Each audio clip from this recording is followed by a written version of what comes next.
চলে গেলেন লোকসঙ্গীতের বরেণ্য শিল্পী ফরিদা পারভীন।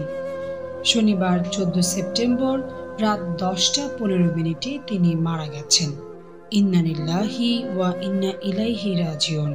খবরটি নিশ্চিত করেছেন ইউনিভার্সাল মেডিকেল কলেজ হাসপাতালের ব্যবস্থাপনা পরিচালক আশিস কুমার চক্রবর্তী। তার বয়স হয়েছিল 71।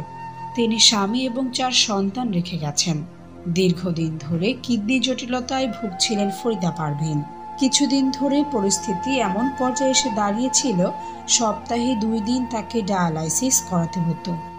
নিয়মিত ডায়ালাইসিসের অংশ হিসেবে 2 সেপ্টেম্বর মহাখালীর ইউনিভার্সাল মেডিকেল কলেজ হাসপাতালে নেওয়া হয় তাকে। কিন্তু ডায়ালাইসিসের পর তার শারীরিক অবস্থার অবনতি হয়।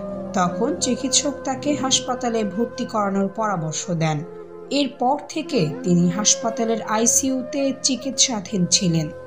গত বুধবার অবস্থার অবনতি হলে তাকে ভেন্টিলেশনে রাখার সিদ্ধান্ত নেওয়া হয়। অবশেষে চিকিৎসকদের সব চেষ্টা ব্যর্থ করে তিনি চলে যান না ফেরার দেশে।